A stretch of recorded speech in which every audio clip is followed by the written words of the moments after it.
I'm marrying the president's daughter's lover. You're no longer needed. On the phone, Charles spoke with a triumphant tone. I could almost see his malicious grin.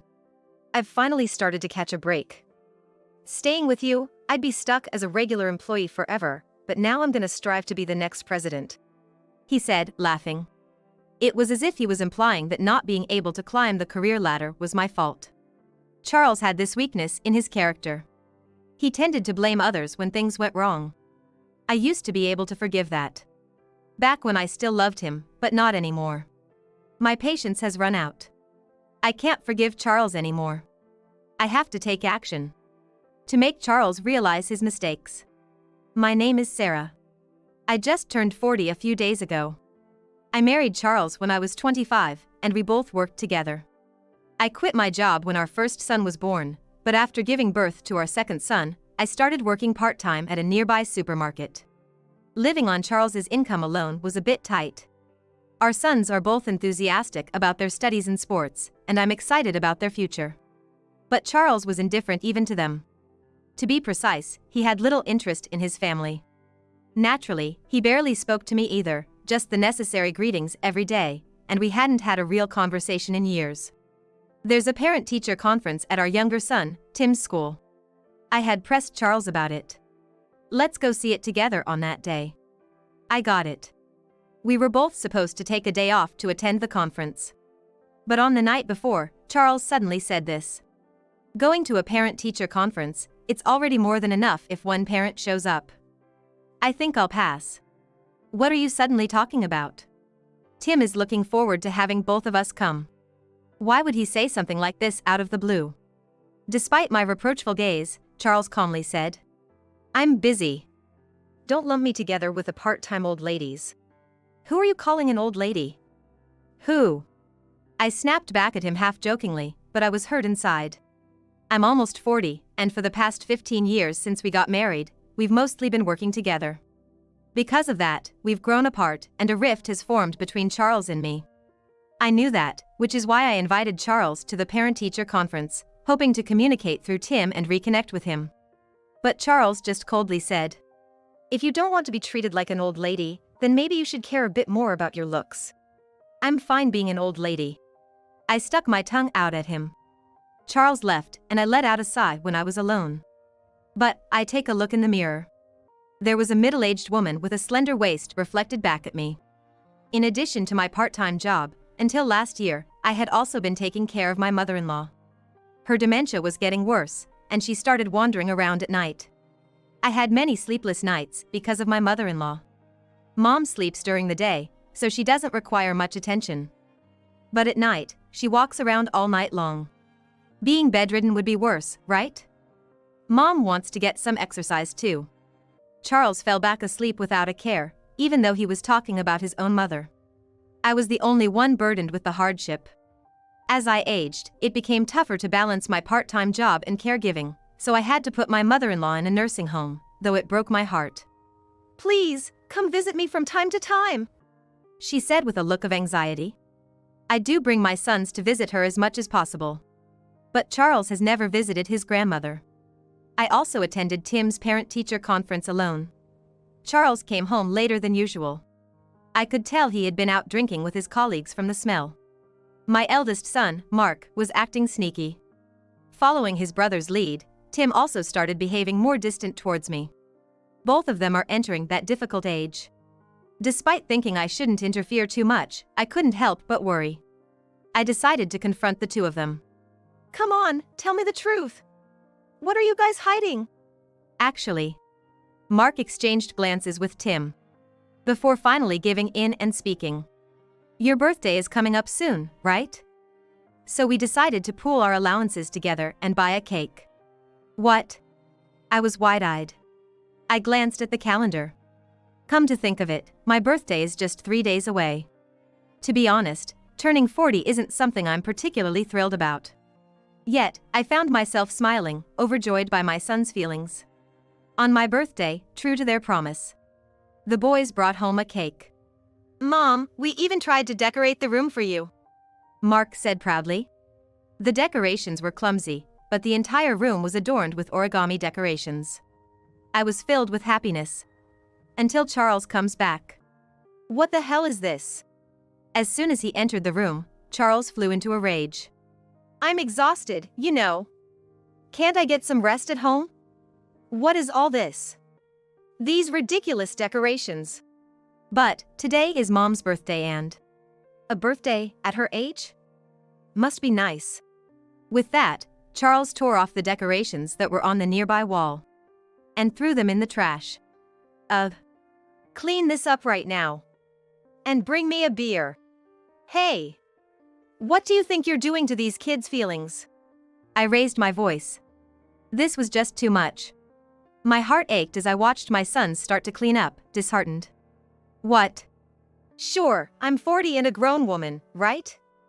I'm not exactly at the age to be getting excited about birthdays. But I was happy to see my sons care. What if they were celebrating your birthday? I'd be disgusted just thinking about it. Charles twisted his face disdainfully for all to see. And after complaining about the slowness of the cleanup, he continued. I don't want you guys taking up my time. Just leave me alone. That's a terrible thing to say, I muttered, looking down.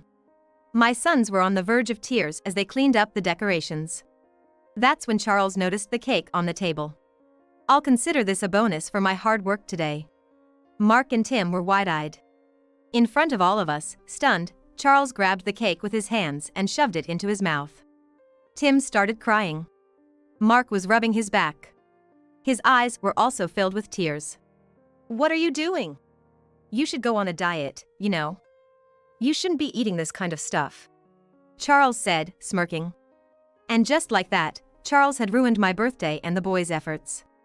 For all his talk about work, Charles's income was far from high. In fact, there were no signs of promotion in sight, and he was rumored among his colleagues to be incompetent at work. When he was drunk, the complaints would come out. Kate would really listen to me at times like this, Charles said, holding a can of beer in his hand. I was taken aback. Who is Kate? Listening carefully, it seemed that Charles was quite close to a woman named Kate, a junior at his company, who was fond of him. He rambled on about how wonderful Kate was, fueled by the alcohol. Unlike you, she's pretty, honest, and cute. How far have you gone with her? I wish I could marry Kate. Then I could leave this damn house. Charles twisted his face bitterly. I was at a loss for words. Even though he was drunk, I never thought he would confess his desire to cheat right to my face. The next day, Charles looked guilty. He seemed to vaguely remember praising Kate to the skies while he was drunk. I'm heading out. Have a good time with Kate, I said. Charles glared at me in silence and went off to work. At this point, I was convinced of Charles's affair. But even so, I found it hard to take the final step to divorce. What would the boys think? I suddenly recalled the ruined birthday party. Since then, the boys had kept their distance from Charles. He was originally indifferent to family, so there was a distance between him and his sons. However, due to this recent incident, his sons completely closed off their hearts. Yet, Charles is still their father. I wondered, is it really okay to cut ties with him that easily? I was troubled. Then, I realized that my worries were in vain. On my way home after my part-time job, I received a call from Charles. He got straight to the point. I'm marrying a mistress, who is the daughter of a company president. I don't need you anymore. I couldn't comprehend the situation for a moment. My thoughts were frozen. How sudden and absurd is that? But Charles continued to speak as if this was an undeniable fact. I've finally struck it lucky. If I stayed with you, I would remain a regular employee forever, but now I'm gonna work hard as the next company president. Kate is the boss's daughter? I was surprised again. It was clear that Charles was having an affair with Kate. But I never imagined that Kate was a woman of such high status. To put it bluntly, Charles is average in both income and looks, and he's approaching middle age. I thought he was out of his league with the daughter of a boss. Kate? Well, yeah. You've been obsessed with Kate lately, haven't you? Yeah, I guess so. There was Kate, wasn't there? Charles spoke in a strange way, as if implying he had other mistresses. Anyway, please break up with me, Sarah. Okay. Goodbye, then. I was astounded at how easily I agreed to the breakup. It's not that I was letting Charles have his way. Quite the opposite, I couldn't forgive him. As a first step, I decided to distance myself from him. I knew my sons would understand. When Charles came home with the divorce papers, I signed my name without hesitation. He tried to push the custody of our sons onto me, which I had anticipated, so I wasn't surprised. When I explained the situation to my sons, they responded with figures. Dad never really cared about us, did he? Don't get desperate. I'm here for you, I assured them. That's our line. Mark said, looking out for me. Mom, don't be sad about the divorce. Mark and I are here for you. That's right, Mom. Thank you, both of you. I was moved to tears by my son's words. A month had passed since the divorce from Charles. My life hadn't changed much. I sent my sons to school, took care of household chores, and worked my part-time job. Then, on my way home from work, Charles called me again. He was in a complete panic. Help me! It's Kate! What happened with Kate? I asked leisurely. Mark's making curry for dinner and waiting for me at home today. I can't wait and am really looking forward to it. While thinking about this, I just want to get home as soon as possible. Kate came to my house, and now my wife knows about the affair. That's tough. I responded in a calm manner. I had expected this to happen sooner or later. Concerned about Charles's behavior, Mark and I had followed him and found out the truth. Charles's so-called mistress whom he wanted to marry wasn't Kate. Kate was just a junior at his company and came from an ordinary family. She was young and beautiful, which probably tempted Charles to cheat. However, his actual mistress, the supposed boss's daughter, was in her late 30s and not particularly attractive. How did Kate find out? I did it. I said it as if it was nothing. What? I told Kate the truth. I even sent her pictures as proof. Charles raised his voice at my words. What have you done to me? Thanks to you, my wife is furious and I've been kicked out of the house. I've even lost my job. It's because you deceived that president's daughter, isn't it? That's why this is happening. Charles was speaking as if he was the victim, but he was actually at the center of the problem. I sighed. How many years have you been deceiving Kate and your current wife? Shut up, it's none of your business. Well, it's true now, since we're divorced, I said with a bitter smile. But you were cheating on me while we were married, weren't you? What do you think of me and our sons? Just a nuisance. Marrying you was a mistake. What's wrong with trying to fix a mistake? Charles replied like a spoiled child. He is just a perpetual child, never admitting his faults. But even if he doesn't admit it, others won't let his faults slide. I've lost my job and home, and I don't even know if I'll be able to find another job. My wife talked to her dad, the president, and it seems he's pressured other companies not to hire me. And this is my problem how? I said to Charles, who was speaking so seriously. He was dumbfounded. Besides, I'm not your wife anymore. Let's each take care of our own issues. With that, I hung up the phone. There were several more calls, but I didn't answer. Instead, I got a call from Kate. Charles came to my house. He said he wanted to start over. That's really? I said, utterly astounded. I'm sure Kate on the other end of the phone had a similar expression. Of course, I turned him down and told him never to come back. That's the right decision. I nodded in agreement. After venting her frustration about Charles, Kate's voice softened. I didn't know that Charles was married. I know. All of us were deceived. All of us were victims, and there was no reason for us to hate each other. I'm sorry. It's okay. Don't worry about it. I ended the call with a bitter smile. I also got a call from Charles's current wife. She was emotional, expressing her frustration about separating from Charles and how she was deceived. Her strong voice made me think that Charles really deceived the wrong person. I received a call saying my mother-in-law was feeling unwell, so I went to the facility. The staff looked troubled. We've contacted her son, but he just insists handle it at the facility. So you contacted me? Yes, we know you are divorced, but there's no one else we could talk to. I see. I couldn't bring myself to hate my mother-in-law even though I divorced Charles. She was a solid person before dementia set in, teaching me how to cook. My sons were also close to her. I'm coming in. As I entered the room, I heard a moaning sound. My mother-in-law was trying to sit up in the bed at the back of the room. Don't push yourself. Weren't you divorced from my son? She asked with an anxious voice. I nodded and approached her bed. Yes, but you are still my son's grandmother. And the facility contacted me, saying you weren't feeling well. It's just a cold. And I'm already feeling better, she said, then coughed softly. The cold hadn't gone away. The staff told me Charles was even reluctant to pay for the facility, preventing them from taking my mother-in-law to the hospital. I'll pay, so let's get you to the hospital. But please get better quickly and play with my sons again, I said with a smile. My mother-in-law seemed taken aback. Okay. After confirming her nod, I left the room and arranged things with the staff. A few days later, I visited my mother-in-law again. And surprisingly, Charles was there too.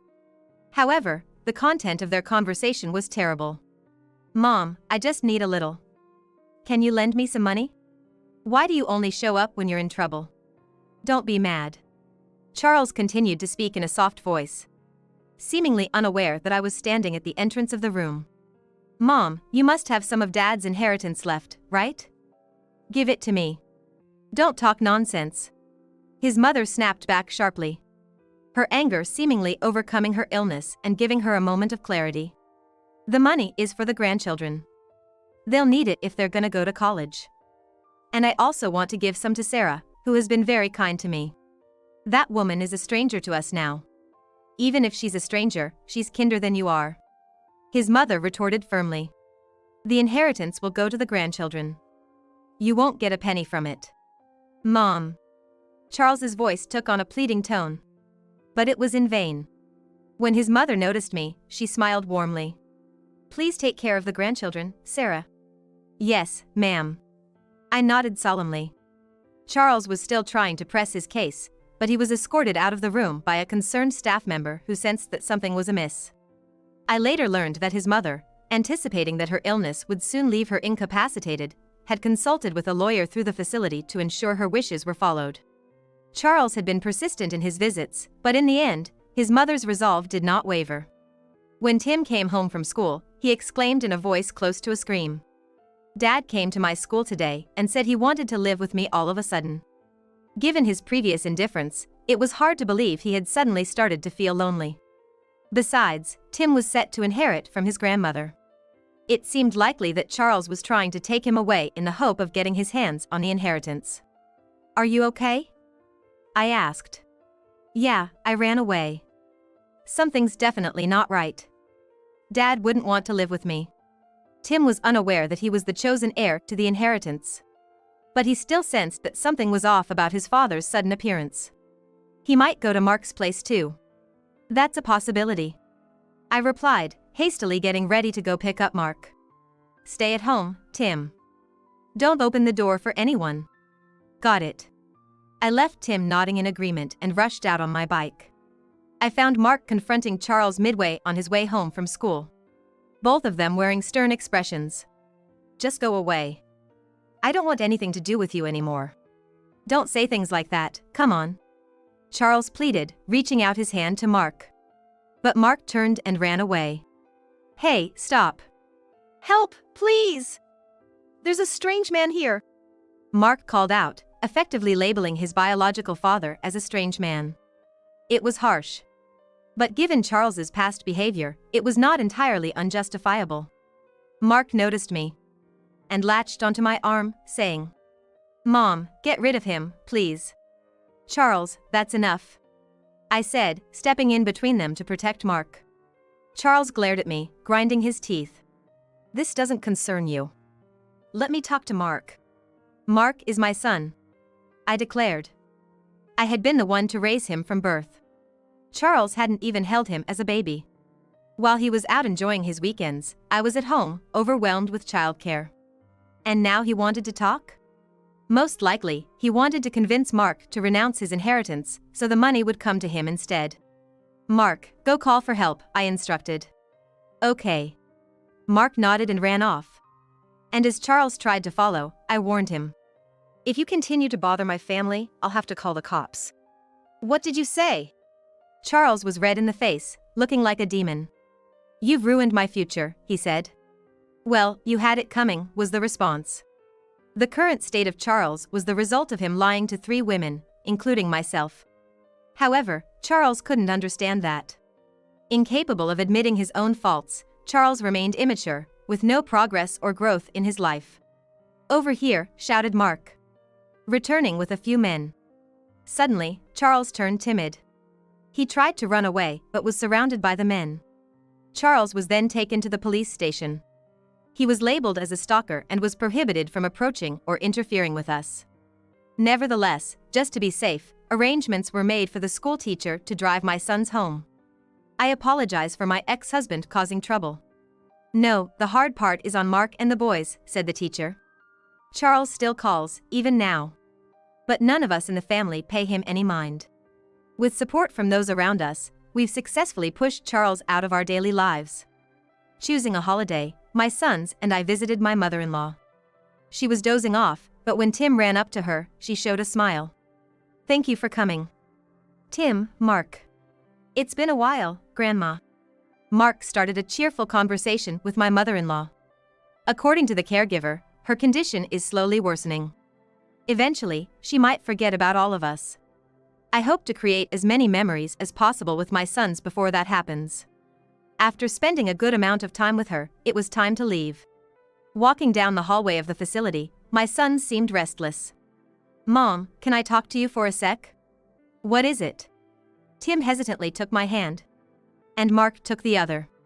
Hey, no fair, Tim. I want to as well, Mark chimed in. What's going on with you two? I was feeling ticklish inside. Come to think of it, when the boys were little, we often walked together holding hands like this. It's fine once in a while, I said. Yeah, it is. They agreed, and we all started laughing and walked on. Looking back, it's been a long journey of housework, raising children, and eventually caregiving, while also working part-time jobs for 15 years. The end result was bitter. Charles had betrayed me and left. But still, I can smile. Because of my sons, I am not alone. We've cultivated a bond that allows us to laugh together like this. I will never let go of this bond. I thought, smiling to myself.